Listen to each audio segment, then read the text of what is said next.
Ahora sí, ya. Habíamos quedado en que, ¿cierto? Vimos un poco de historia general, hablamos primero de todo lo que concierne a lo que es tratamiento, ¿cierto? De antibioterapia. Y por supuesto también comenzamos a hablar de algunas familias, en particular de las sulfas, que es muy poquito lo que existe hoy en día terapéuticamente hablando. Y por otro lado, iniciamos, ¿cierto?, a conversar acerca de eh, los antibióticos betalactámicos, que de por sí son muy utilizados en la clínica y que es súper importante que lo tengan presente, ¿cierto?, y lo tengan en cuenta. Lo que me interesa a mí es de que ciertos conceptos que se van a ir viendo acá son cosas que ustedes eventualmente van a ir viendo en su vida, en su vida profesional eventualmente. Así que yo sé que es mucha la información, no me odien por eso, pero lo que a mí me interesa es de que por lo menos exista un entendimiento general de las cosas que yo les trato de presentar y que eventualmente ustedes puedan darle algún grado de utilidad, porque esto es muy amplio. Así que eso es lo que me importa. Y después pasamos, ¿cierto?, a lo que son las cefalosporinas, que también son compuestos beta-lactámicos, y quedamos a la mitad, ¿cierto? Y les pongo nuevamente esta diapositiva como para contarles dónde habíamos quedado. Quedamos aproximadamente aquí en las cefalosporinas de tercera generación, que como les decía yo, son muy utilizadas, ¿ok? Hoy en día son bastante utilizadas por el simple hecho de que, si se dan cuenta, tienen un perfil de actividad frente tanto a gram positivas como a gram negativas, y tienen, quizás empiezan con ese aumento de actividad frente a ciertas pseudomonas aeruginosa, que es como digamos, el agente bacteriano más complejo que nosotros podemos encontrar hoy en día, sobre todo a nivel intrahospitalario, ¿ok? Y eso tienen que tenerlo súper pendiente, porque es como funciona así. Entonces habíamos hablado de la ceftriaxona, ¿cierto? Ceftazidima, de la cefpodoxima, y ahora vamos a hablar de otro compuesto que es la cefoperazona, que también es de tercera generación. Lo único interesante que tiene este compuesto en comparación, no, de hecho clínicamente su utilización no es tan amplia, pero solamente quiero mostrarles que este es un compuesto muy particular porque, si bien tiene actividad frente a pseudomonas aeruginosas, en su estructura química contiene una porción que lo que ocurre es de que puede generar un efecto que ocurre a nivel interno molecularmente hablando, que puede desembocar una reacción de tipo disulfiram, o este efecto antabús que se llama, que es el efecto que normalmente por el cual pasan las personas que están pasando por el proceso de deshabituación al alcohol, y la verdad que es bastante complejo. Entonces simplemente es como a modo de que lo conozcan. Cefoperazona también se encuentra dentro del arsenal. Pero dicho eso, con esta justamente terminamos, tenía que haber terminado aquí, de hecho, el otro día, pero con esta terminamos con las de tercera generación y pasamos a la única que habíamos dicho, les había comentado que era la única cefalosporina que existe de cuarta generación. Y hoy en día es muy utilizada, sobre todo a nivel intrahospitalario, para este tipo de infecciones que son multiresistentes. Así que encontramos aquí a la cefepima. Lo que tiene interesante es mucho. ¿Por qué? Porque resulta de que tiene una muy buena estabilidad frente a estas lactamasas y tiene una gran actividad frente a estafilococos, que son multiresistentes, y también tiene una tremenda actividad frente a bacterias gram negativas. Resulta de que esta familia, como les decía, aquí viene explicado exactamente lo mismo de arriba, es muy potente porque es un compuesto de muy amplio espectro, y al fin y al cabo es muy útil para estos gram negativos comunes y nosocomiales. El único problema es de que no suele actuar frente a anaerobios ni a, en este caso, Staphylococcus aureus meticilino resistente, que sería, digamos, un agente infeccioso bastante complejo que normalmente suele generar infecciones que suelen ser tratados con otros medicamentos como la vancomicina, ¿cierto? O el linezolid en particular. Bueno, tiene una muy buena absorción porque se administra por vía inyectable, y su espectro es tan amplio que permite una administración en muchas patologías o muchas infecciones, celulitis, o sea, infecciones a la piel, ¿cierto? Neumonías comunitarias, que es donde normalmente se suele utilizar, en las nosocomiales, que sobre todo en las que están asociadas a ventiladores, pacientes que tienen con respiradores artificiales suelen tenerlos con este tipo de tratamientos, en infecciones, ¿cierto? En sepsis multimicrobianas, en infecciones urinarias, ¿cierto? Infecciones por enterobacterias a nivel abdominal, combinada con otros fármacos, ¿cierto? Meningitis también, en infecciones bastante complejas de todo tipo. Lo bueno de esta es que se puede combinar con otros fármacos, así como se puede administrar de forma sola, por decirlo así. Y en particular con vancomicina suele tener muy buena actividad, o con amicacina se suele administrar tanto. Esa combinación que les había dicho yo en algún momento de lo que eran beta-lactámicos junto con aminoglicósidos va muy bien, la verdad. Cubre bastante digamos, el espectro antibacteriano y suelen ser bastante beneficiosas, en este caso dentro de lo que es un tratamiento antibacteriano en sí.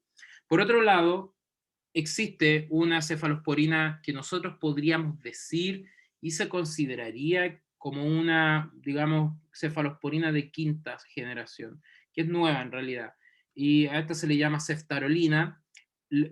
¿Por qué yo quizás no diría que es tanto de quinta? Por una cosa súper particular. Si bien es activa frente al MRSA, ¿cierto? Y a bacterias gram positivas, o sea, más relacionado con las primeras cefalosporinas, con respecto a su administración, tiene una vida media corta, ¿cierto? Y se puede administrar en bolos que se separan en cada 12 horas.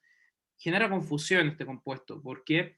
Porque no es activa frente a algunas cepas que son resistentes a lo de tercera y cuarta, y tampoco es muy activa frente a enterococos.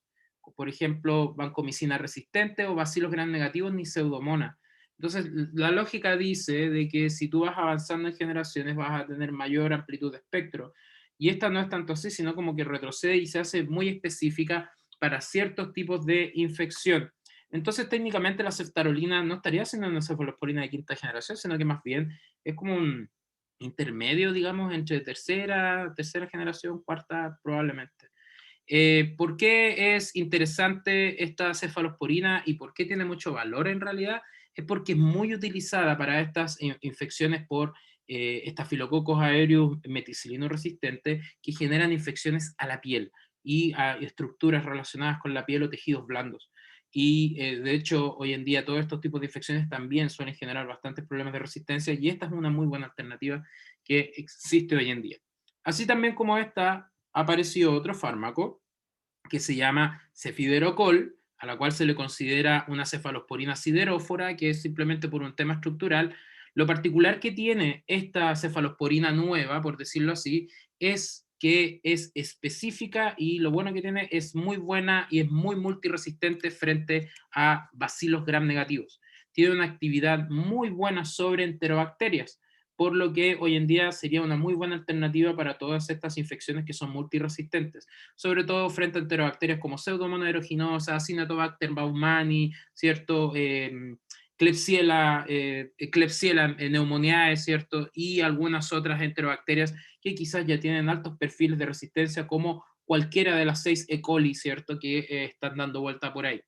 Es súper importante dejarlo de que es una muy buena alternativa hoy en día que se suele utilizar asociada a otros tratamientos que ya vamos a ir viendo a continuación. Si yo trato de resumir ahora un poco qué es lo que pasa con todas estas cefalosporinas en relación a sus reacciones adversas, bueno, resulta de que son bastante seguros estos compuestos, ¿ok? Tienen un perfil de seguridad muy bueno y pueden generar hipersensibilidad de la misma forma que lo hacen las penicilinas, y por supuesto también estas alteraciones gastrointestinales o algunas sobreinfecciones cuando hay uso muy prolongado. Ahora bien, hay algunos de estos fármacos que tienen, digamos, algunos efectos específicos dependiendo de cuál es el fármaco en especial. Entonces, se conoce que un par de ellos podrían llegar a generar problemas, en este caso, a nivel renal. Y también los que le había comentado en particular de la cefpoperazona y un par de otros fármacos que normalmente no se encuentran en el esquema terapéutico en nuestro país. Pero es bueno tener en cuenta de que son bastante seguros estos fármacos y se puede controlar bastante bien, en este caso la dosificación, la administración, etcétera. Hablando de administración, aquí viene una tabla, esto eventualmente a ustedes les va a ayudar mucho, ¿ok? Que son las generaciones de cada uno de estos fármacos, ¿cierto? Con su vía de administración, de preferencia, la dosis de adulto y por supuesto la dosis pediátrica. Así que esto no lo vayan a olvidar y es súper importante que lo tengan en cuenta. Otra cosa que les va a ayudar mucho también a saber o a reconocer por qué se están utilizando ciertos antibióticos para ciertas infecciones es este cuadro que está acá. Y la verdad que está súper fácil de entender. ¿Por qué? Porque si se dan cuenta viene separado en varios bloques y estos bloques indican cosas súper específicas. Por ejemplo, tenemos los tipos de bacterias, cocos gram positivos, bacilos gram negativos, ¿cierto? Tenemos los tipos de infección, ¿cierto? Y aquí aparece una NAC, ¿cierto? Bronquiectasias, EPOC, sinusitis, NAC, etcétera, etcétera, que son todas enfermedades respiratorias. Aquí, dentro de las bacterias, ¿cierto? Las vemos separadas en aerobias, anaerobias facultativas. Por ejemplo, fíjense, Staphylococcus aureus, ¿cierto? Eh, meticilino resistente, meticilino sensible, las especies de Streptococcus, Piógenes, ¿cierto? Pneumoniae sensible, intermedia o resistente, Haemophilus influenzae, que ya es gram negativa, Moraxella catarrhalis, ¿cierto? De la Escherichia coli, Klebsiella, especies de Klebsiella, otras enterobacterias y Pseudomonas. Y aquí algunos atípicos, como por ejemplo Mycoplasma pneumoniae, que suele ser muy común, que genera estas eh, neumonías adquiridas en la comunidad de tipo estacional, que normalmente suelen dar en periodos del año que no son muy comunes, en pleno verano, por ejemplo, o la misma clamidia que puede generar una ETS, ¿cierto?, que es bastante conocida. Ahora bien, por otro lado, si tenemos ya esta descripción, aquí viene con qué tú puedes tratar cada una de ellas. Y la verdad que está súper bueno, viene muy esquematizado. Tenemos betalactámicos, cefalosporinas, penicilinas. Entonces, por ejemplo, aquí te dice, ¿para qué te sirve la amoxicilina? La amoxicilina te sirve para todo lo que es actividad frente a streptococo y quizás a hemófilus. A hemófilus, ¿cuándo quizás se puede asociar a algo? Mientras que la amoxicilina clavulánico tiene un rango mucho más amplio de actividad. Entonces, aquí te hace razonar un poco, porque si el médico, por ejemplo, ve a un paciente que está teniendo una infección por estreptococo, ¿cierto? No hace falta que particularmente le dé amoxicilina clavulánico, sino que quizás podría iniciar o partir solamente con amoxicilina por el tema de, en este caso, la sensibilidad que podría tener o no.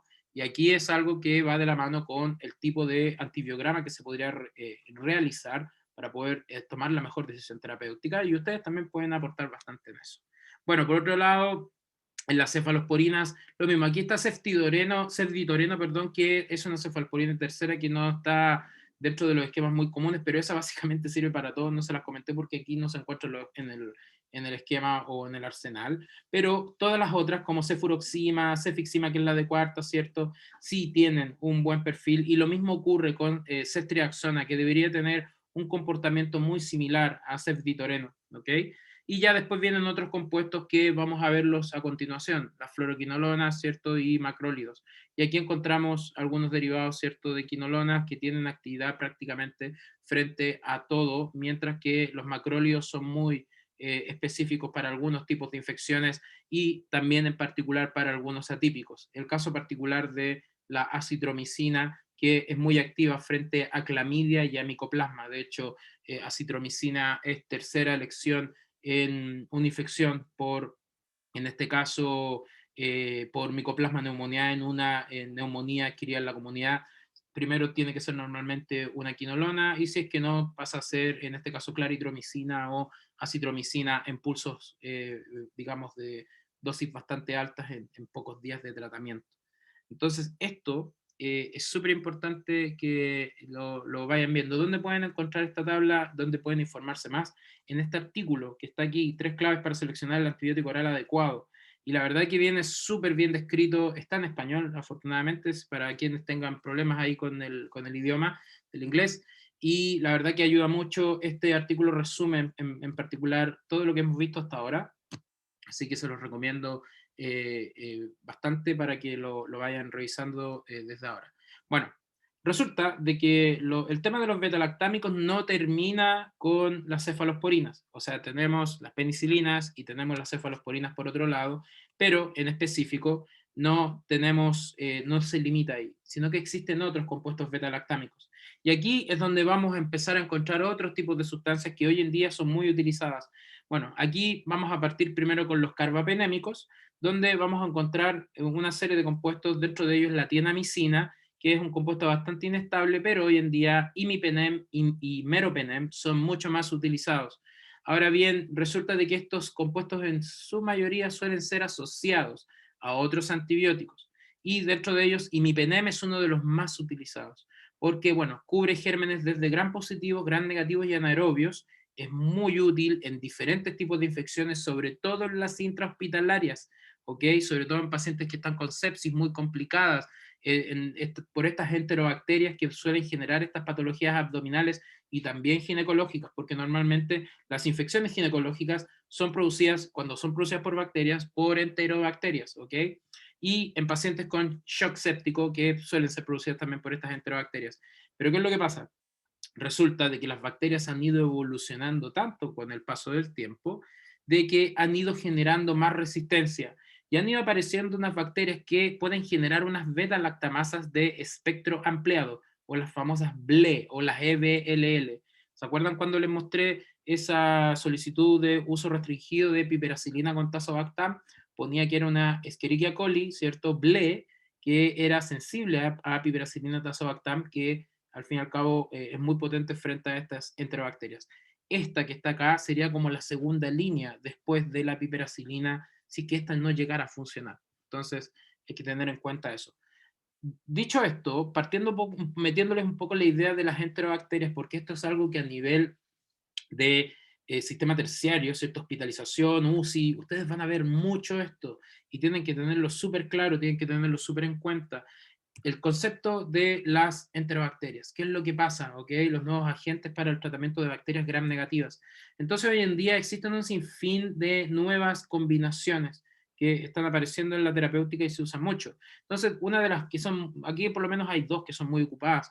Por ejemplo, la ceftazidima avibactam. Ceftazidima ya vimos que es una cefalosporina y el avibactam es un compuesto que vamos a analizar ahora y el astronama avibactam también suele ser una muy buena combinación, así como también imipenem con cilastatina y algún otro derivado, ¿cierto?, de monobactama que se llama. Y ya vamos a hablar. Y aquí aparecen otros, el cifidrocol, que lo comentamos, ¿cierto? Y algunos otros compuestos de nueva generación. ¿Qué es lo que ocurre? Las bacterias están, como les digo, evolucionando y al fin y al cabo están siendo multiresistentes prácticamente a todo lo que ustedes conozcan de forma general. Bueno, de ahí empezamos con otros fármacos como por ejemplo ertapenem. Ertapenem hoy en día también es utilizado de forma, digamos, no es como de primera línea, se tiene que utilizar un poco más avanzado cuando ya los tratamientos iniciales no están funcionando. Resulta de que tiene una cobertura bastante amplia también y la misma historia, sobre todo con enterobacterias, ¿cierto? En casos de infecciones intraabdominal, en la piel, tejidos blandos, ¿cierto? Y se podrían asociar con otros, en este caso antimicrobianos. Lo bueno es de que cuando los pacientes están con algún o cursando con alguna neumonía comunitaria muy complicada o una infección urinaria ya extremadamente complicada, esta sería una muy buena alternativa y tiene una muy buena acción frente a estas enterobacterias que producen esta BLE, ¿cierto? Que le decía yo que al fin y al cabo es una beta-lactamasa de tiempo extendido, o hiperproductoras de AMP-C, que también es una digamos, beta-lactamasa específica que generan ciertas bacterias que destruyen al fin y al cabo los compuestos. En este caso son carbapenemasas, ¿cierto? Que se les conoce de esta forma. Y existen un sinfín de familias. Bueno, tiene buena actividad, en este caso, digamos, frente a pseudomonas que se consideran dentro de la familia de las enterobacterias, pero frente a enterococos quizás no tanto. Bueno, uy, se me pasó la diapo ahí. Bueno, por eso el tema es de que ertapenem no debe utilizarse de forma inicial. Siempre tiene que ser como una segunda o una tercera línea cuando alternativas previas no funcionan. ¿Por qué? Porque si uno comienza con este tipo de tratamiento desde antes, lo más probable es de que vaya a generar mayores perfiles de resistencia y después esa bacteria, si es que empieza a multiplicarse dentro del mismo nosocomio, lo más probable es que se vaya a ser ya resistente a ertapenem. Entonces, por eso no se suele usar de primera línea, ¿ok? Bueno, lo bueno que tiene en comparación con sus otros análogos como imipenem o meropenem es de que este se suele administrar una vez al día, mientras que los otros derivados un poco más antiguos se suelen administrar en más veces y eso por supuesto puede llegar a generar problemas relacionados con la tolerancia, la administración, etcétera. Porque aquí no hablamos de adherencia, porque normalmente al paciente se le inyecta el medicamento porque está hospitalizado, ¿cierto? Bueno, aquí simplemente es una pequeña revisión que les insto a que la revisen. Es de la revista chilena de infectología de hace unos bastantes años atrás, pero aún así es como describiendo un poquito la utilidad de este fármaco. Por otro lado, pasamos a lo que son otras monobactamas, ¿cierto? Y aquí encontramos el Astronam, Y el Astronam lo que tiene en particular, que es un compuesto que si bien pertenece a este grupo de familias igual, tiene una muy buena actividad frente a bacterias gram negativas que van desde los tipos de E. coli hasta Pseudomonas. Y esta de forma bastante particular se puede utilizar en algunos grupos de pacientes, ¿cierto?, que tienen alergias a ciertos fármacos, porque ustedes saben de que si tú tienes a un paciente que es alérgico a una penicilina, ¿ok?, a la amoxicilina, existe un concepto que se llama alergia cruzada. Y la alergia cruzada quiere decir de que ese paciente no va a poder tampoco administrarse una cefalosporina. ¿Por qué? Porque la cefalosporina también es un beta-lactámico. Lo bueno que tiene el Astronam es de que no genera contaminación, en este caso, perdón, alergias de tipo cruzada o reacciones de tipo anafilácticas cruzadas, lo cual hace de que pueda ser utilizada en pacientes que están teniendo problemas de ese tipo con los otros fármacos. Como les decía, de preferencia tiene mayor actividad frente a gram negativas y tiene una muy buena absorción, protege bastante, bueno, se salta Wasson bypass por todo el tema renal, por lo que no tiene nefrotoxicidad y al fin y al cabo cubre todo el espectro de infecciones que pueden llegar a generar bacterias como pseudomonas. Ahora bien, se puede combinar con otros fármacos y algo muy interesante es de que tiene un perfil de seguridad en el embarazo, lo cual es bastante bueno y en comparación con otros tratamientos que no, quizás no lo son tanto. Y resulta de que la mayoría o muchos de estos antibióticos que son muy, digamos, de perfiles de actividad muy extensos, suelen generar un problema que se llama la colitis pseudomembranosa, que es otra infección a nivel gastrointestinal, ¿cierto? Digamos, entérica, que cursa con diarreas bastante agresivas que podrían llevar hasta a la muerte a una persona si que no son bien tratadas. Y para eso se requieren otros tipos de tratamiento. Entonces sería como una mezcla de tratamientos que normalmente suele ocurrir. Interesante también nombrar, comentar de que algunas combinaciones que hoy en día se han descrito que llevan Astroenam, junto con clavulanato, ¿cierto?, del ácido clavulánico, el tazobactam o el avibactam, para el tratamiento generado por algunas bacterias gram negativas, es bastante efectivo frente a algunas bacterias que generan otra enzima beta-lactamasa, que son las metalo-beta-lactamasas. A estas se les conocen como si no me equivoco, lactamasas de tipo B, ¿ok? Porque hay varios tipos de lactamasas, los de tipo A, B, C, D, qué sé yo. Y mientras las de tipo B son las famosas metalo-beta-lactamasas, que tienen relación directa con algunos metales para que éstas puedan generar su efecto. Por otro lado, tenemos el ácido clavulánico, ¿cierto? Que ya lo conocemos porque normalmente se suele asociar a amoxicilina, proviene de un producto natural, y esta asociación de ácido clavulánico con la amoxicilina lo que permite al fin y al cabo es disminuir un poco más la dosis, ¿cierto?, de la amoxicilina, sin tener que llegar a valores extremadamente altos. Ahora bien, normalmente suele ser bastante útil. Yo creo que muchas personas han tenido alguna vez alguna aproximación a la utilización de esta asociación, por ejemplo, en infecciones por anaerobios, mordeduras de humanos, aunque parezca chistoso, o animales, en patologías, bueno, en todo el tema estomatológico, ¿cierto? A nivel por ejemplo, los dentistas suelen prescribir mucho amoxicilina con ácido clavulánico y también hoy en día se encuentra dentro de los esquemas más avanzados del tratamiento de la tuberculosis multiresistente. A un tema que hoy en día yo esto se lo ponía siempre como un asunto de discusión, resulta que va en el tema de la dosis, o sea, resulta de que las dosis que normalmente se suelen dar de amoxicilina clavulánico suelen ser bastante elevadas. Lo que simplemente trata de decir este artículo es de que aquí estudian de que se podría aumentar mucho más la dosis hasta poder aumentarla hasta en algunos casos 6 veces al día en pacientes que tienen infecciones por enterobacterias que son bastante más complejas. Así que si es que llegan a ver alguna vez un régimen un poco que les llame la atención, hoy que tanta dosis le están dando esto, traten de ver cuál es quizá el antibiograma, a qué tipo de infección están teniendo, ¿cierto? Y para poder sacar un poco de conclusiones. Si es que no, pregúntenle a la persona o pregúntenle en este caso a algún otro especialista. Bueno, por otro lado, tenemos otros inhibidores, ¿cierto?, de beta-lactamasas como sulbactam y tazobactam, que se los nombré anteriormente, que van relacionados con las asociaciones que normalmente se utilizan hoy en día, que son compuestos bastante simples. Bueno, sulbactam tiene un espectro bastante más amplio frente a algunos compuestos que inhiben beta-lactamasas, que el ácido clavulánico, pero menos potente, y este se suele asociar a ampicilina. O sea, normalmente ustedes van a encontrar siempre ampicilina, sulbactam, asociados, siempre. Solito no se suele administrar. En el caso de tazobactam, se los había comentado, de que tiene un espectro que es mejor que el ácido clavulánico, pero se asocia ¿a qué? A piperacilina. Y que habíamos dicho de que tazobactam, cuando se asocia con piperacilina, amplía mucho más su espectro.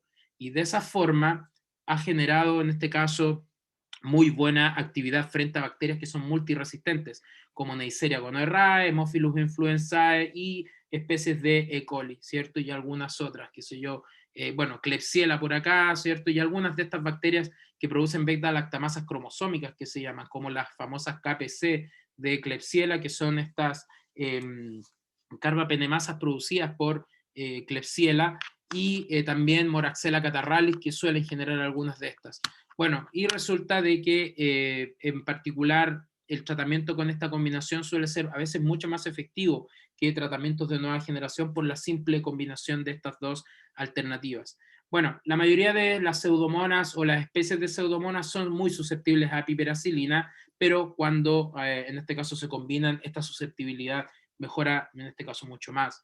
Y bueno, en particular la actividad de piperacilina tazobactam no se modifica en medio ácido, que es lo que suele ocurrir normalmente cuando hay algún tipo de absceso, una infección, ¿cierto? A nivel de la piel o ya interno, ¿cierto? Como se los había mostrado yo en esta solicitud, que ponía que el paciente tenía un absceso renal, ¿cierto? Entonces quería decir de que estaba con una infección en esa zona y el E. coli que estaba produciendo esa infección era, en este caso, susceptible o muy sensible a esta combinación de antibióticos. Bueno, aquí viene una tablita simplemente explicando un poco o separando en base a ciertas características, ¿cierto? El ácido clavulánico, sulbactam, tazobactam, ¿cierto? Que son como las más clásicas, pero hoy en día existe un fármaco que es, digamos, la piedra angular de los nuevos tratamientos combinados, que es el avibactam. Lo genial que tiene el avibactam es de que es un inhibidor de beta-lactamasas muy potente, en particular cuando se combina con la ceftazidima, y se los había comentado anteriormente. Ahora bien, es súper potente porque resulta de que ha tenido muy buenos efectos frente a, fíjense, infecciones como meningitis, septicemias, pielonefritis, que suelen ser muy complejas a nivel renal, y neumonía producida por dichas cepas que produce, en este caso, pseudomonas. Bueno, lo interesante que tiene Avibactam es de que tiene un espectro de inhibición muy amplio en comparación con los otros tres que comentamos anteriormente, porque puede inhibir diferentes tipos de lactamasas, ya sean beta-lactamasas de clase A de Ambler, que Ambler es como el sistema de codificación que le dio los nombres a las beta-lactamasas, y de ahí vienen diferentes clases, A, B, C, etcétera. Entonces, a las beta-lactamasas clásicas, clase A de Ambler, a las beta-lactamasas de espectro extendido, estas BLE que les decía, carbapenemasas como la KPC, que les decía que son producidas por Klebsiella, y las, en este caso de clase C, AmpC, que los había comentado, y también estas beta-lactamasas de tipo D, que es como unas beta-lactamasas que hoy en día se están probando mucho, o sea, están apareciendo mucho y se están viendo perfiles genéticos de cómo podrían, en este caso, controlarse este tipo de infecciones, como una famosa carbapenemasa OXA48 y algunas otras que están apareciendo hoy en día. Entonces, para que quede claro, Avibactam es muy bueno frente a diferentes tipos de antibióticos, o sea, infecciones o bacterias. El tema es de que si yo les preguntara a ustedes, ¿ustedes administrarían esto como una primera línea? Probablemente no, a menos de que se haga un antibiograma y se vea de que todas las alternativas que tú podrías haber puesto de forma previa son resistentes. O sea, la bacteria es resistente a ellas y quizás Avibactam puede que genere algún perfil de sensibilidad. Bueno, interesante es esto, ¿ok? De que normalmente suelen ser de mucha utilidad en infecciones urinarias muy complicadas por enterobacterias y en estas intraabdominales que suelen ocurrir mucho a nivel hospitalario. Bueno, y aquí viene simplemente corroborando lo que les acabo de comentar, que este es un estudio en el cual se observa esta combinación de ceftazidima Avibactam para estas infecciones complicadas gastrointestinales y también infecciones urinarias. Y esto también es sacado de otro artículo donde en este caso se valida más aún esto, por ejemplo, en un estudio, en dos estudios que se encuentran acá, donde ceftazidima avibactam se asocia en particular para infecciones complicadas de vías urinarias y también en infecciones intraabdominales. Y me preguntan el precio de esto, porque es carísimo, y eso viene definido en particular en un estudio que se hizo de costo-efectividad de la ceftazidima con avibactam versus otros tratamientos que quizás no cuestan tanto, como es el caso de colistina, meropenem, ¿cierto? Y algunas otras alternativas que existen hoy en día en nuestro país que están monetizados de forma diferente. Un tratamiento con ceftazidima avibactam puede llegar a costar 700.000 pesos, o sea, a eso voy, pero en particular estos son entregados o cuando los pacientes se encuentran en el hospital, el precio por supuesto suele reducir en bastante cantidad. Bueno, con esto terminamos todos los compuestos que son derivados de beta-lactámicos y algunos tipos de inhibidores de beta-lactamasa, ¿cierto? Y todos estos derivados. Y vamos a pasar a otras familias ya de compuestos, a compuestos con otro interés, o sea, con otro tipo de interés estructural, químico, y también que tienen otros tipos de actividades frente a algunos otros tipos de bacterias. Y dentro de ellos encontramos a la vancomicina, que es un glucopéptido, que es una macromolécula, que es un compuesto muy grande, que lo que hace es inhibir la síntesis de la pared, quizás en la misma forma en la que lo harían los beta-lactámicos, pero esto lo hacen de una forma mucho más específica, porque inhibe la polimerización de la síntesis de la pared. Es un bactericida, ¿okay?, de uso hospitalario, y resulta de que este es específicamente activo frente a gram positivo y algunos anaerobios que tienen espectro reducido, como estafilococo, strepto, enterococcus y algunas especies de Clostridium, que para esto se suele usar bastante. El tema es de que se dice, ¿cierto? Bueno, se comenta y se sabe la farmacología de este antibiótico, es de que tiene una pobre, en este caso, biodisponibilidad oral. O sea, esto de que no se absorbe, quizás lo puse de forma muy absoluta. En realidad tiene una muy pobre absorción por vía oral y tiene una excreción renal bastante amplia, lo que trae un problema bastante complejo que lo vamos a comentar. El uso por vía oral, porque se usa por vía oral, para el tratamiento de la colitis pseudomembranosa producida por Clostridium difficile. Y esta es una alternativa a metronidazol, y ya vamos a hablar de eso. Y también, por otro lado, cuando ya no se usa por vía oral y se usa por vía inyectable, para las infecciones respiratorias producidas por el estafilococo, en este caso aureus, ¿cierto?, resistente a meticilina, o en este caso el SARM o el MRSA. ¿Ok? Y normalmente se suele administrar por infusión lenta. Cuando a ustedes les toque en algún momento ver pacientes que están con tratamiento con vancomicina, les van a estar indicando a ustedes siempre que estén controlando, en este caso, la administración, el goteo, el periodo de administración, la dosis, y también ir tomando muestras, por ejemplo, de orina de los pacientes o de sangre para poder ver el perfil de toxicidad que puede llegar a producir este antibiótico. Ahora bien, ¿por qué hay que tener mucho ojo con la utilización de vancomicina? Es porque existen algunos parámetros y esquemas de administración, por ejemplo, como para la infección con Clostridium difficile, ¿cierto?, que genera este tipo de problema gastrointestinal, en donde existen ya un esquema en el cual va desde la utilización de un antibiótico menos potente, entre comillas, hasta llegar a la vancomicina en dosis mucho más elevadas, como por ejemplo el metronidazol partiendo, y ya cuando aumenta esta infección pasa en este caso, administrarse la vancomicina, y ya cuando es más complicado empiezan a aumentar las dosis o se combinan los fármacos, y ya después también van cambiando los esquemas por bastantes días de tratamiento hasta, en este caso, poder controlar al fin y al cabo la infección. Esto es netamente relacionado con esta enterobacteria, ¿cierto? Con esta bacteria a nivel gastrointestinal. Por otro lado, el otro uso que se le suele dar a la vancomicina es por, en este caso, la infección por el estafilococo em, dorado meticilino resistente, ¿cierto? Y aquí su administración es por vía inyectable. Y aquí es donde empiezan más problemas. ¿Por qué? Porque resulta de que hay muchas consideraciones que tiene la vancomicina. Primero, es un agente que es bastante irritante en los tejidos cuando se administra, por lo que se tiene que administrar en este caso por goteo lento, no se tiene que administrar en infusión rápida, no se puede administrar por vía intramuscular porque puede generar necrosis, ¿cierto? Puede generar un síndrome que se llama el síndrome del hombre rojo, que es una liberación excesiva de histamina y los pacientes se ponen colorados después de la administración de lo mismo.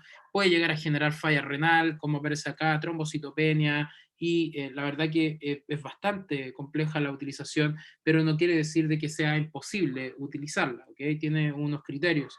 y por eso está súper descrito la forma en la cual se tiene que manipular y administrar este antibiótico.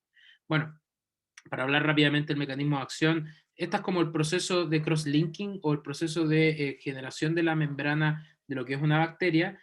Particularmente un beta-lactámico actúa aquí, inhibiendo este cross-linking, mientras que la banco lo que hace es evitar el proceso de transglicosilación que se llama, que es para antes, es mucho antes que lo que hacen los beta-lactámicos, es para producir esta porción estructural que al fin y al cabo da la fuerza, por decir así, a lo que es la pared, ¿cierto? De lo que es la bacteria. Por eso tiene esa particularidad de este antibiótico. Y es una molécula muy amplia, muy grande. Bueno, dentro de las RAM se las comenté, en particular la toxicidad renal es muy, muy, muy, muy complejo, es algo que siempre se está valorando, ¿cierto? Las concentraciones de administración del antibiótico, mucho ojo con eso. La ototoxicidad también puede llegar a ocurrir. A ver, esto es algo que tienen que tener claro. Un antibiótico que genere nefrotoxicidad siempre podría generar también ototoxicidad, ¿ok? Problemas, en este caso, a la audición, y podrían hacer perder la audición a muchos pacientes. Y el síndrome del hombre rojo por esta liberación de histamina, que es un proceso que ocurre luego de la administración repetida del antibiótico. Descrito el tema de la nefrotoxicidad, es muy conocido, esto ya se conoce por todos lados. La vancomicina es un compuesto que tiene un margen terapéutico muy estrecho, o sea, digamos que esta es la dosis de, digamos, efectiva, y aquí arribita es la tóxica. Entonces es muy estrecho ese rango y muchos pacientes suelen terminar con algunos problemas de infección. Bueno, dicho esto es un antibiótico que tiene muchos años. Hay otro antibiótico que es mucho más antiguo, que es la colistina. Y la colistina también es conocida y aparece en la literatura como polimixina, la polimixina B, porque hay muchos tipos de polimixinas. Es un antibiótico, un antimicrobiano muy antiguo, ¿ok? Es muy, muy, muy, muy antiguo. Y bueno, renovado hoy en día para tratar bacterias gram negativas resistentes a todo, ¿ok?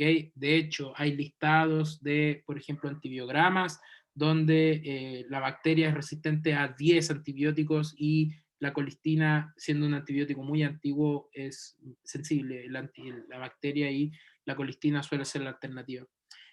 Bueno, es una molécula, como les digo, muy antigua, fíjese de cuándo, extremadamente antigua, y se utilizaba mucho en la década de los 50, y ya después, pasados los años, se descubrió que era un compuesto muy nefrotóxico, y también podía generar algunos otros tipos de toxicidad.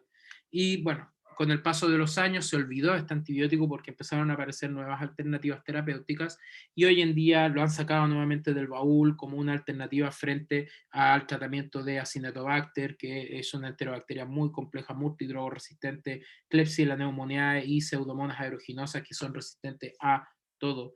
También así he visto algunos antibiogramas donde también las bacterias ya son resistentes a colistina. Y de hecho, por mucho tiempo, por lo menos el año pasado, hace 2 años, la colistina dio mucho que hablar porque apareció una cepa por ahí, creo, en los Estados Unidos, o ya no me acuerdo dónde, que decían que era hasta resistente a la colistina. Y ahí yace un poco este tema de qué pasa con el descubrimiento de nuevos antibióticos. Bueno, el gran problema que tiene la colistina, eso sí, es el asunto de su dosificación. Resulta de que esto ya es un tema más tecnológico, más de laboratorios. Resulta de que la colistina puede venir dosificada en diferentes tipos de concentraciones. Puede venir dosificada en miligramos, puede venir en unidades internacionales, puede venir en microgramos, puede venir en volumen, puede venir de diferentes formas. Entonces, a veces el calcular esa dosificación suele ser un problema para, en este caso, profesionales como ustedes que tienen que estar dedicándose a hacer este tipo de correcciones, ¿cierto?, para la administración de un fármaco que se ha indicado. Entonces, esta tablita que está acá es como la forma, yo diría, más apropiada de poder hacer una correcta dosificación de colistina basada en el clearance de creatinina, o sea, el perfil de eliminación que está teniendo el paciente o su función renal. Entonces, en base a este valor, se genera una mejor amplitud de dosificación para que, en este caso, el paciente no vaya a tener efectos adversos relacionados con una sobreadministración del antibiótico.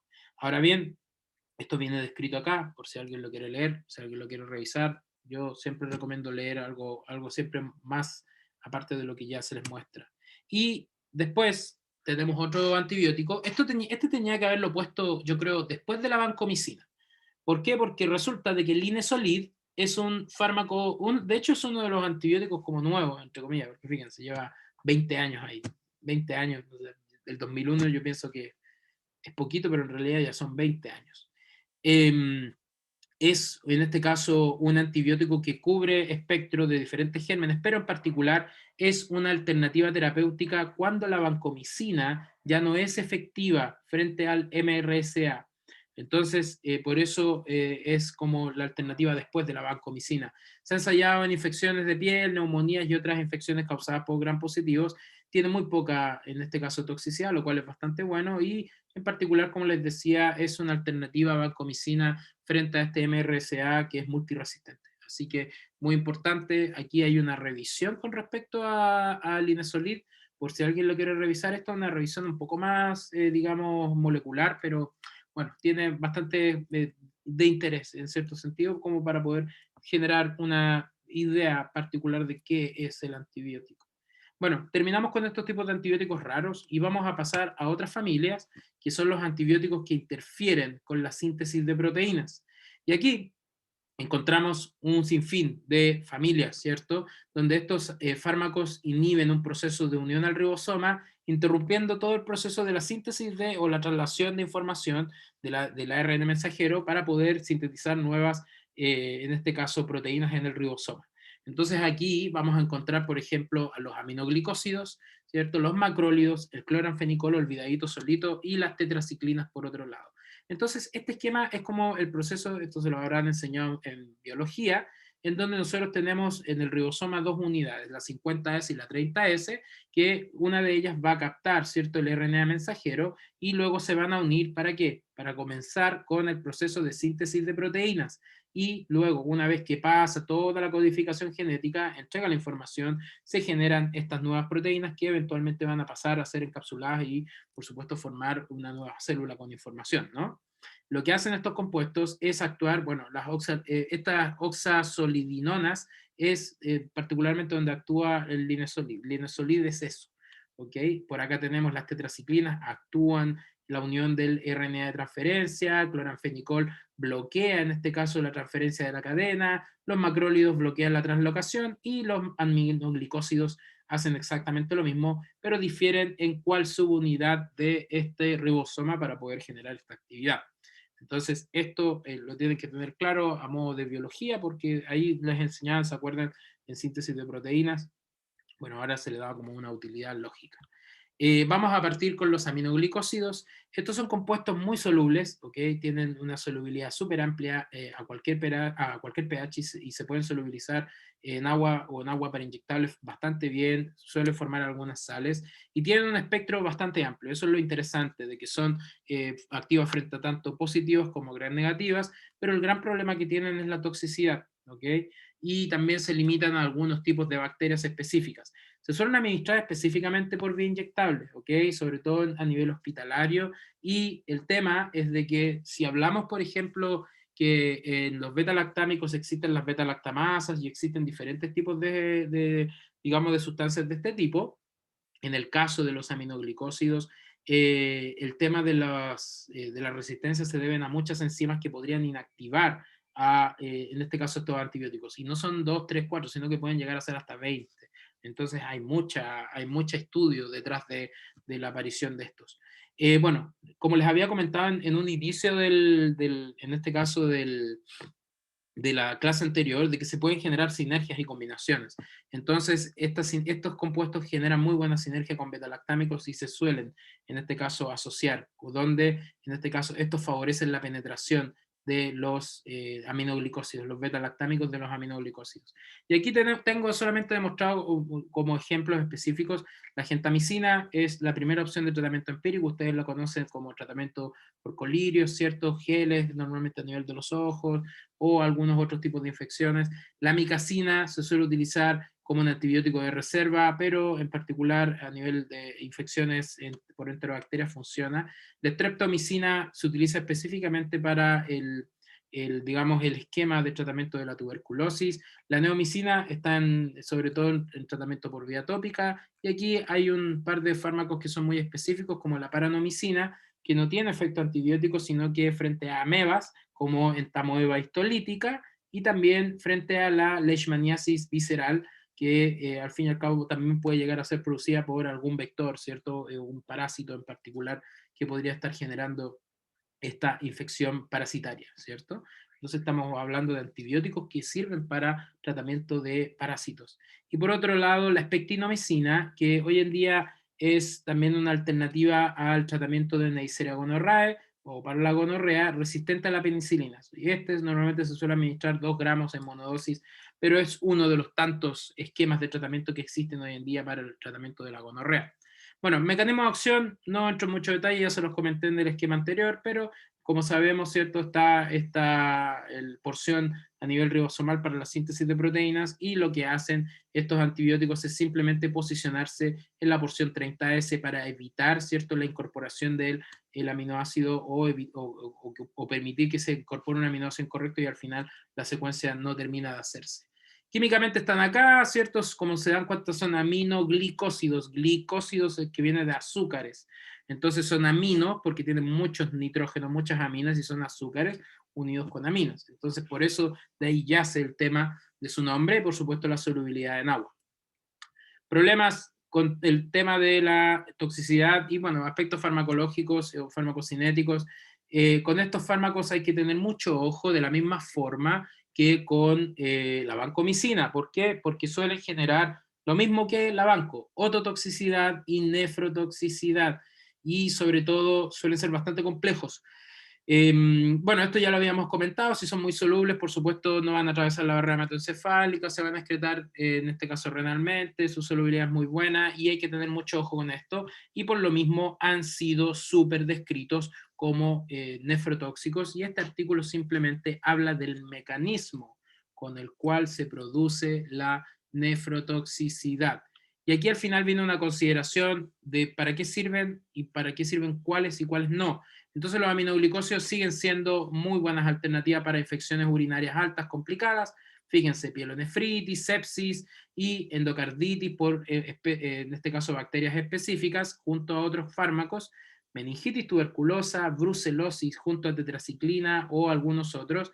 Meningitis del recién nacido se suele utilizar mucho, combinado con ampicilina en particular. Infecciones por neutropénicos, especialmente la amicacina se suele usar mucho en esto. Tuberculosis multiresistente, kanamicina, streptomicina y la amicacina junto a otros antibióticos como de nueva generación, y se suele asociar, ¿cierto?, a betalactámicos en infecciones por estafilococos, y en el caso de la amicacina también suele tener una amplitud frente a enterobacterias. Por eso es que hoy en día la amicacina se suele combinar bastante con tratamientos como cefalosporinas en particular.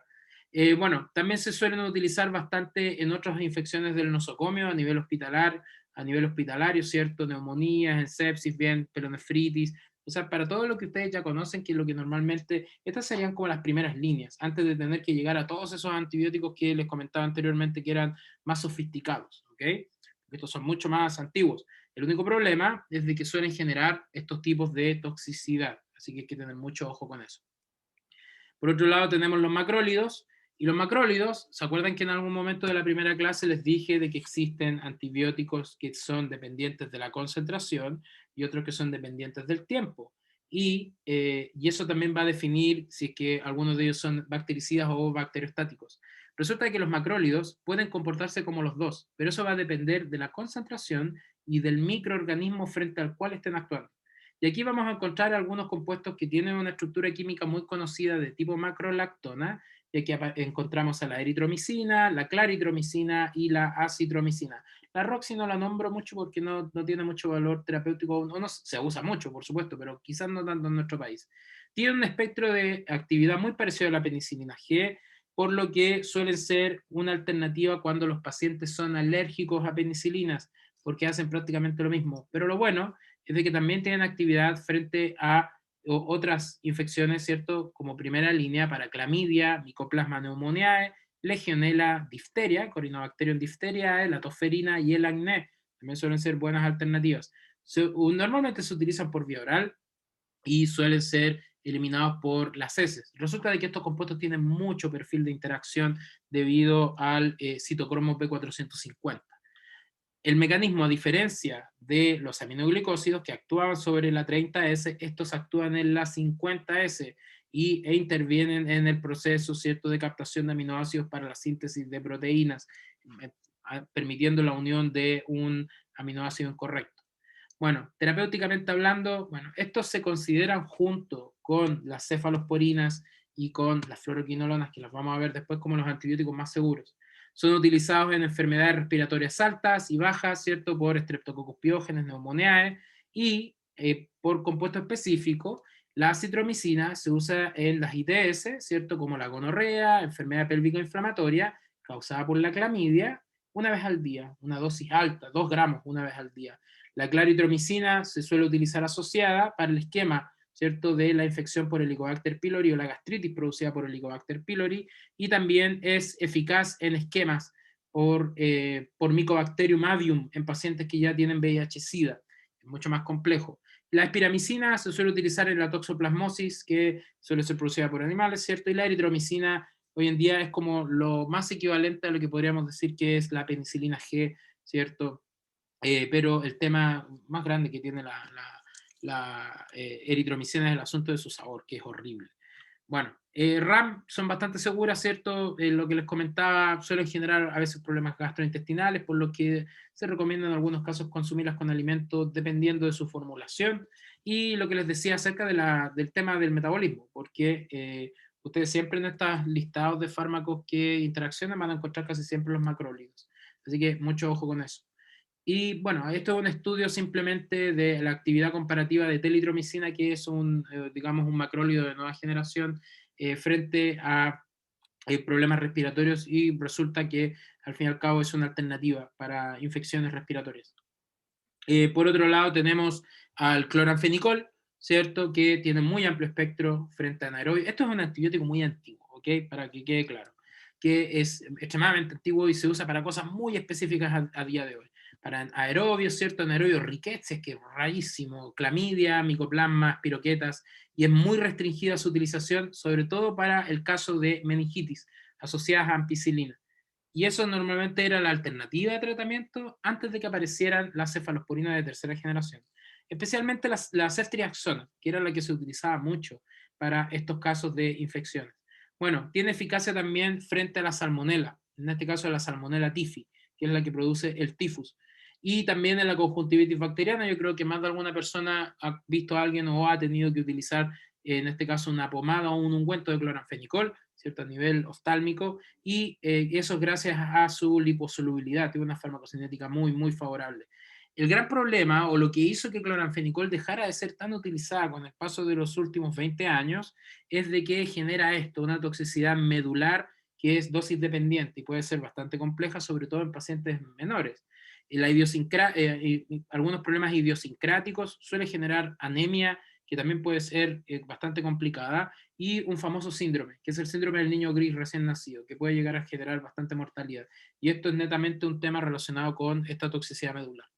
Bueno, todos estos son motivos de por qué se ha eliminado de los arsenales, a pesar de que sigue ahí y se usa de forma muy específica.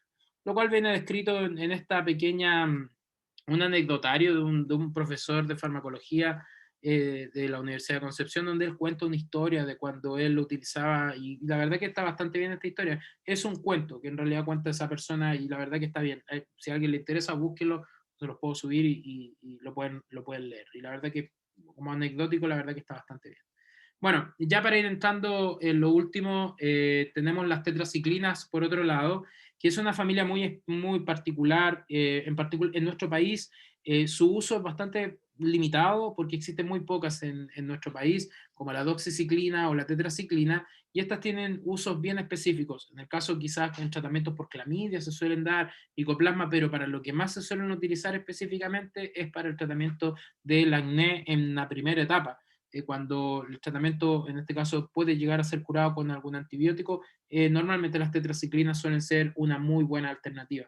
El gran problema que tienen es los problemas con alimentos, sobre todo los que contienen algunos tipos de metales, metales de grupo 2, grupo 3, que podrían ser atrapados por esta molécula y dejar desprovistos de estos metales a algunas porciones que las requieren en el organismo. Bueno, mecanismo de acción, de la misma forma que actúan los otros compuestos, este actúa ahora bien entre la porción, ya sea, digamos, entre lo que es 50 y 30S en comparación con los otros. Entonces, básicamente, interfiere también en todo el proceso de lo que es la síntesis de proteínas. Bueno, aplicaciones terapéuticas, lo que les decía, es hoy en día una de las alternativas, las tetraciclinas de forma general, para el tratamiento del acné, ¿ok? Y también se utilizan en algunos cócteles, ¿ok? Frente sobre todo al Helicobacter pylori o también algunas infecciones como por ejemplo el cólera o la diarrea del viajero también, y en ETS como la clamidia, en profilaxis de la malaria también la doxiciclina es muy utilizada. Y estos compuestos también tienen amplio metabolismo y pueden verse afectados, ¿cierto?, de ciertas formas específicas. En el caso de la tetraciclina, se elimina inalterada la doxi, tienes una vida media un poquito más amplia, y bueno, estas dos que están acá, si bien están en el arsenal, estas dos son las que más normalmente se utilizan. Hoy en día creo que aún sigue un quiebre nacional de doxiciclina y no hay en ningún lado, pero eh, a quienes normalmente la pueden conseguir cuesta bastante caro, a pesar de ser un antibiótico bastante antiguo, pero muy efectivo. Gran problema que, bueno, ya se lo voy a mostrar a continuación, pero esto es simplemente un estudio que se hizo con tigecyclina, que es una tetraciclina de nueva generación, que se comparó frente a vancomicina más astronam para infecciones de piel, y sobre todo infecciones de piel más complejas que lo que puede llegar a ser un acné en particular. Un gran problema es esto, lo que aparece aquí, que son los problemas a nivel dental, que suelen producir, dejar los dientes amarillos, la verdad, y es bastante antiestético, ¿no? Entonces genera estas alteraciones dentarias por el depósito del antibiótico, y eso es netamente porque el antibiótico atrapa todo lo que son los minerales como el calcio, magnesio, el hierro, aluminio, y al final eso podría llevar a generar otros tipos de problemas como fotosensibilidad o en este caso alteraciones digestivas, y eso la verdad que no es muy agradable para los pacientes que están con este tipo de tratamiento. Por eso normalmente suelen ser bastante restringidas la utilización de estos antibióticos. Y ya por último, este es el grupo de antibióticos que hoy en día se les da mucha utilización, que son los antibióticos que interfieren en la síntesis de ácidos nucleicos, que son las fluoroquinolonas. Aquí encontramos una familia tremenda, pero las representantes más grandes son el ciprofloxacino, el levo, el norfloxacino y el moxifloxacino. De hecho, norfloxacino no tanto. Yo diría el ofloxacino. Sería cipro, levo, ofloxacino y moxifloxacino. Esos serían como los más conocidos, pero en realidad estos tres, este y este, son como los que más se utilizan. Ciprofloxacino tiene un uso bien específico, sobre todo en infecciones algunas respiratorias, pero sobre todo en infecciones urinarias. Leofloxacino ya se le considera una fluoroquinolona respiratoria, y moxifloxacino tiene una amplitud de actividad que es bastante grande, que hasta se puede utilizar en tuberculosis multiresistente, así que a ese nivel.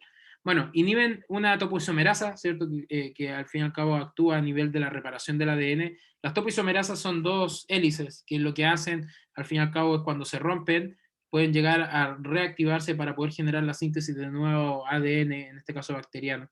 Entonces estos compuestos son bactericidas, actúan en particular frente a bacterias gram negativas y pseudomonas, tienen un efecto postantibiótico muy, muy largo, ¿okay? Tiene un espectro muy, muy amplio. Y bueno, no atraviesan la barrera hematoencefálica por sus características químicas. Como son bactericidas y actúan frente a las topoisomerasas, lo que hacen al fin y al cabo es evitar, lo que hacen las topoisomerasas es volver a unirse. Entonces lo que hacen este tipo de compuestos es actuar en ese proceso para evitar ese sellamiento nuevo del nuevo ADN con en este caso el ADN bacteriano. Farmacocinéticamente tiene muy buenas propiedades, ¿cierto? Sobre todo por vía oral, biodisponibilidad, y suelen tener vidas medias bastante elevadas, lo que hace de que sus administraciones sean, en este caso, bastante separadas en el tiempo. Eso viene mejor explicado acá, donde podemos separar también este tipo de compuestos en generaciones. Hay 4 generaciones hasta el día de hoy. Y bueno, en particular las de primera generación en bajas concentraciones no son muy útiles en infecciones sistémicas y tienen bajita actividad frente a pseudomonas, positivos y anaerobios. Las de segunda son quizás las más conocidas, que son activas frente a gram negativos. Aquí encontramos al ciprofloxacino, ¿ok? Y en las de tercera ya tienen actividad frente, en este caso, a Streptococcus, y pierden un poquito la de Pseudomonas, mientras que las de cuarta son específicamente activas frente a todo, ¿ok? Entonces, como a modo de poder separar un ejemplar de cada una, en la primera familia ya no hay nada que se use terapéuticamente hoy, pero en las de segunda, la ciprofloxacina o el ciprofloxacino sí que tiene una amplitud de, en este caso, utilidad. Entonces, fíjense, es súper amplio, desde pseudomonas hasta Neisseria gonorrhoeae, el Vibrio cholerae, ¿cierto? Cocáceas, patógenos atípicos. Ya las de tercera y las de cuarta son consideradas como, en este caso, fluoroquinolonas respiratorias. Dentro de esta, por lo menos de la tercera, la levofloxacina o levofloxacino es como el más conocido porque ya tienen en este caso mayor, o sea, reúnen el espectro que tienen frente a los de primera y segunda, pero a la vez tienen algunos más. Y ya en la de cuarta está, ¿a dónde está? Aquí está, el moxifloxacino suele tener también un espectro extremadamente más amplio, sobre todo sobre bacterias que son mucho más atípicas. Bueno, es un esquema de tratamiento general, sobre todo en enfermedades respiratorias producidas por el nosocomio, ¿cierto? El ciprofloxacino, si bien puede actuar sobre algunas enfermedades respiratorias, se suele administrar en muchos más periodos, fíjense, cada 8, 12, 8 horas, mientras que el levofloxacino ya cambia inmediatamente, una vez al día, y genera mucho mejor perfil de actividad. Y lo mismo que con el moxifloxacino para estas neumonías adquiridas en la comunidad o pacientes que tienen EPOC, ¿cierto? Que tienen infección y se agravan bastante más. Así que es bien interesante la utilización de estas dos. Y bueno, dentro de las RAM, como les decía hace un rato, están dentro del grupo de las seguras. Suelen generar algunos problemas gastrointestinales. Se dice de que este tipo de compuestos no deberían ser administrados en niños porque podrían alterar el crecimiento, pero sí lo que se conoce es de que su administración prolongada podría generar lesiones tendinosas, o sea, problemas en los tendones y hasta rupturas. Lo que sí se sabe de que generan fotosensibilidad por usos prolongados, pero un tema más interesante es de que su administración en pacientes diabéticos puede llegar a generar hipo o hiperglucemia. A esto se le conoce como disglicemia. Podría aumentar o disminuir la glicemia confundiendo quizás los valores. Y la verdad, eso puede ser a veces complicado. También de la misma forma que las tetraciclinas interaccionan con cationes como el calcio, el magnesio, el hierro, el aluminio y los atrapan, y podrían generar quizás no el problema de los dientes como lo hacen las tetraciclinas, pero quizás podrían dejar desprovistos a los huesos de los minerales que son necesarios. Y aquí simplemente viene descrito el tema de las diglicemias, que es real, que ocurre con este tipo de compuestos.